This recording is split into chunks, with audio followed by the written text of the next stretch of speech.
Hello student, welcome in this lecture. In today's lecture, we are going to start our fourth chapter. The name of that chapter is Gas Chromatography and Mass Spectrometry. Student, in the previous lecture, we have completed our third chapter, that is Gas Chromatography. In that chapter, we discuss the instrumentation of gas chromatography, then different components used in gas chromatography, then different types of detector used in gas chromatography, and stationary phases used in gas chromatography, application of gas chromatography. This part we have already completed in the previous lecture.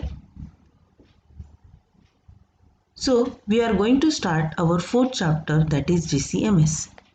So in the today's lecture, we are going to discuss the introduction to the GCMS. Then we see the basic principle of this GCMS.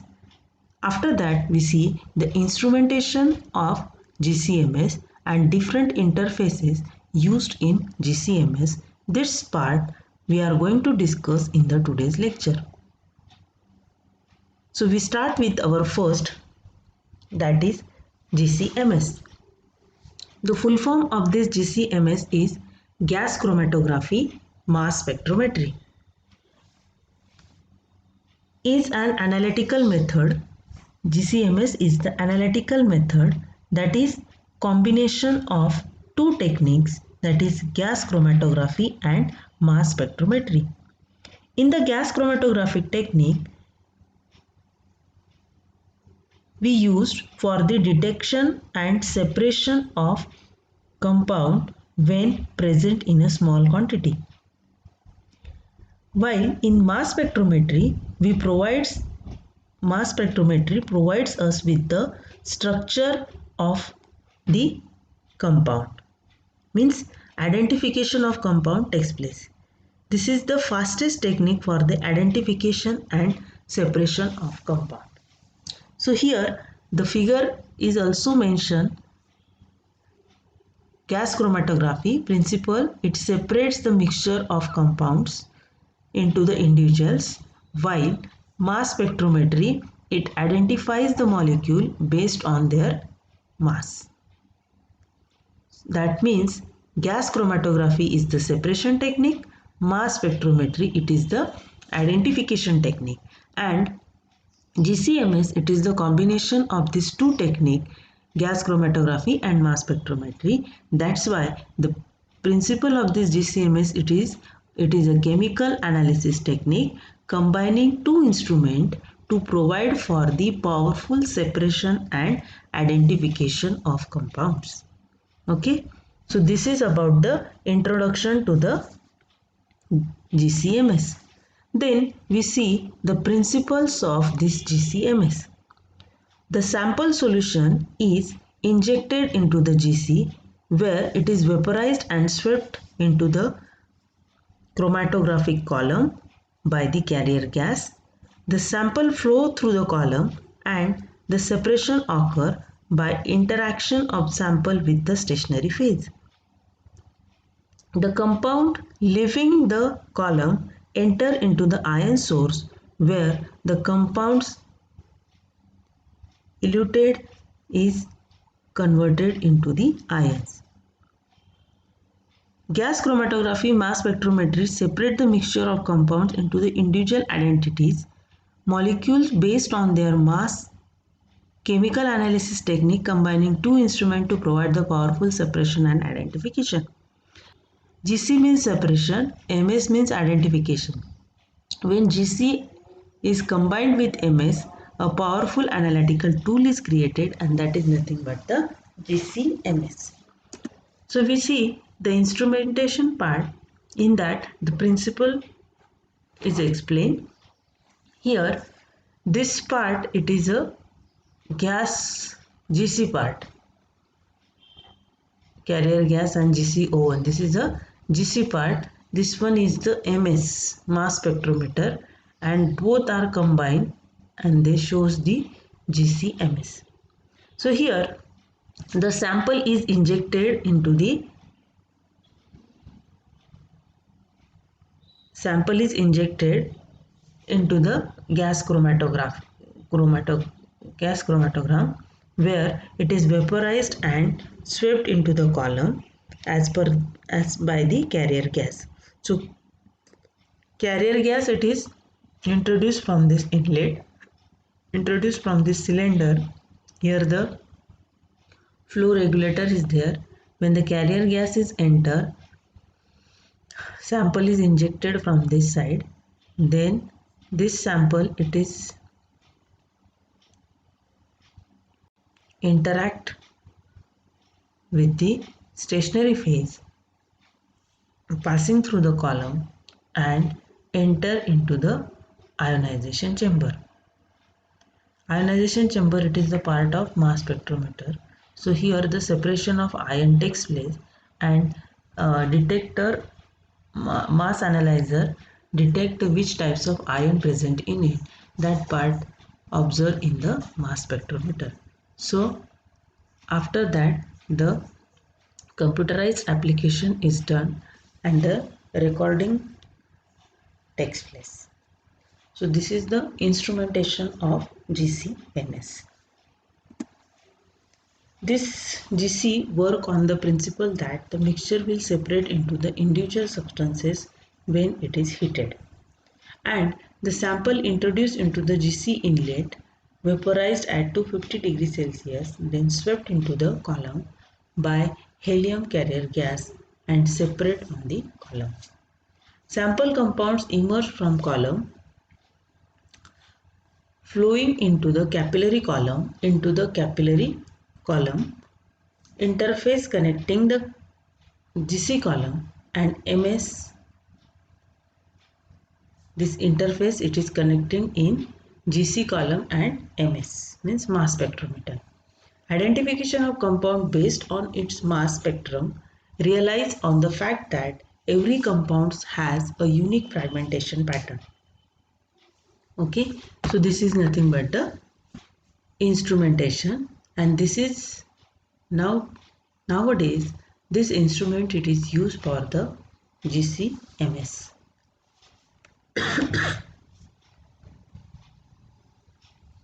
Then the next part is interface used in GC-MS. This interface, it is nothing but here the GC is there and MS is there. So to join these two instruments, these interfaces are used. The interface between GC and MS is an important role to play in the overall efficiency of the instrument. Both the systems are heated at 200 to 300 degrees Celsius, because we know that the sample required for this GC and MS, it is in vaporized form. So by heating at this temperature, the sample is converted into the vapor state. Only one problem is that the atmospheric pressure output of GC must be reduced to the volume of 10 raised to minus 5 to 10 raised to minus 6 torr for the MS inlet. That means the pressure used in GC, it is more than 10 raised to minus 6 torr, and when we pass the sample from GC to MS, we must reduce the pressure up to 10 raised to minus 6 torr. Interface of this GC-MS. Interface between GC and MS has an important role to play in overall efficiency of the instrument. It must be capable of providing an inert pathway from the column to the ion source without loss of chromatographic resolution, while at the same time removing of carrier gas and reducing the pressure from about 1 atmosphere at the column outlet to 10 raised to minus 6 mmHg in the ion source. That means 1 torr pressure, it is used in gas chromatography, and when the sample, it is passed through GC to MS, the interface is there. So that interface do reduction of a pressure. They reduce the pressure 1 torr to 10 raised to minus 6 torr, and then the sample is introduced into the ion source of the mass spectrometer. It is hardly surprising that the separator has been a major cause of a technical problem encountered in GCMS. These are the types of interfaces used in the GCMS: capillary direct interface, jet separator.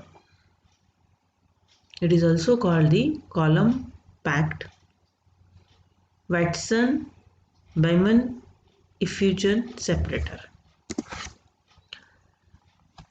Capillary direct interface. Today, most GCMS systems use this capillary column interface, and fused silica tubing permits an inert and high efficiency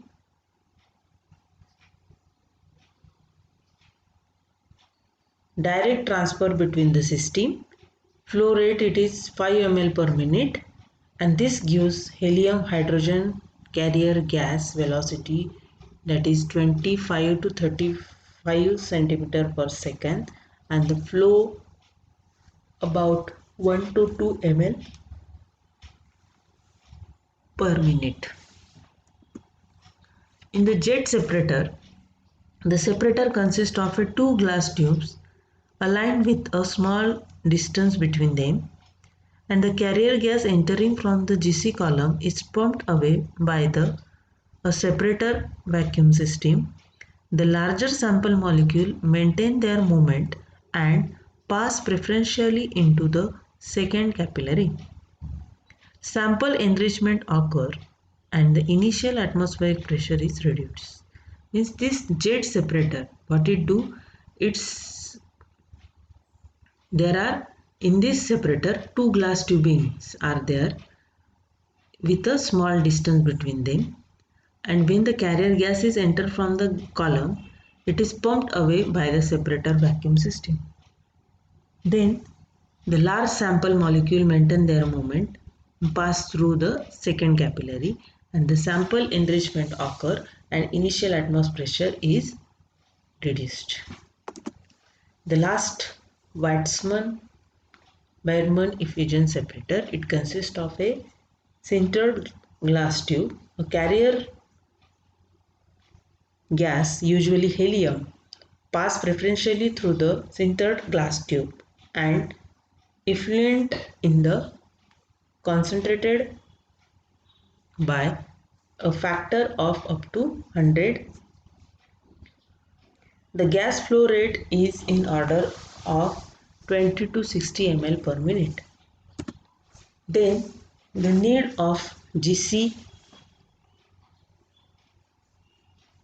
and advantages of the GC. So this part we are going to discuss in this slide. It is important type of technique is used for the separation of organic and inorganic compounds, and it is having ability to separation of high molecular weight hydrocarbons.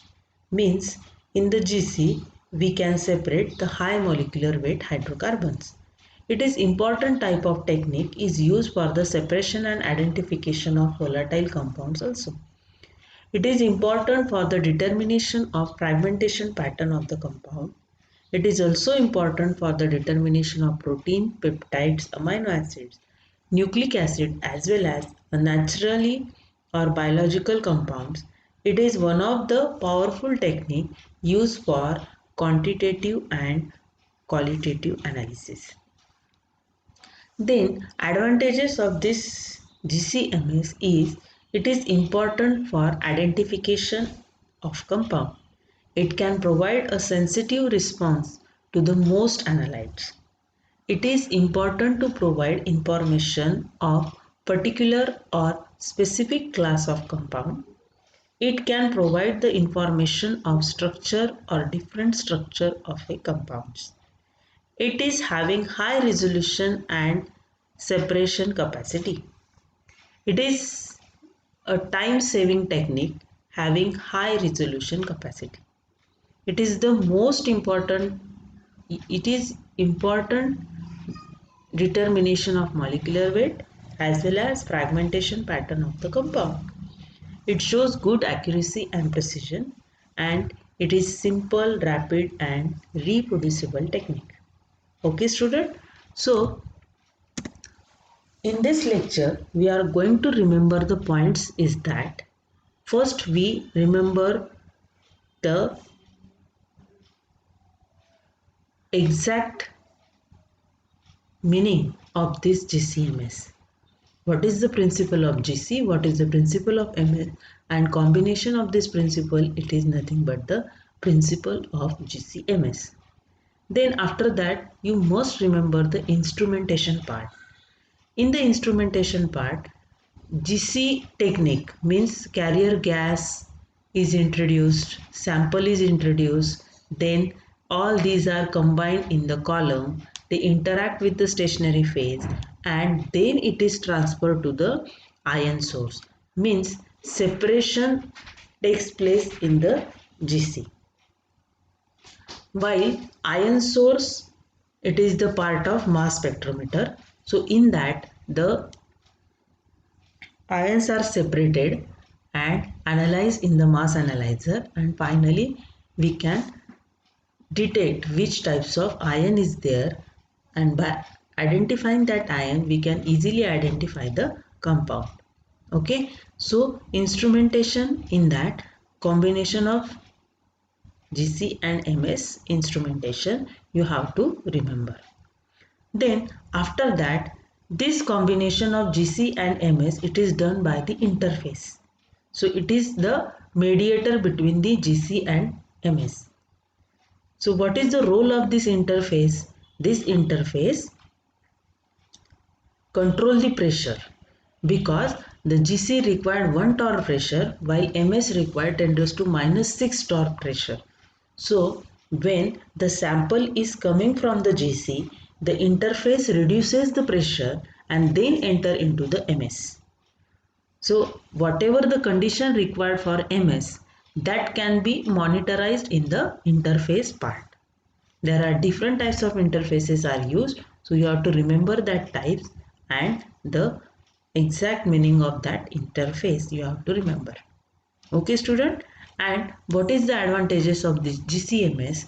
What is the need of this GCMS? That part we have discussed in this slide. In the next lecture, we will see the remaining part of this chapter. Okay student, thank you.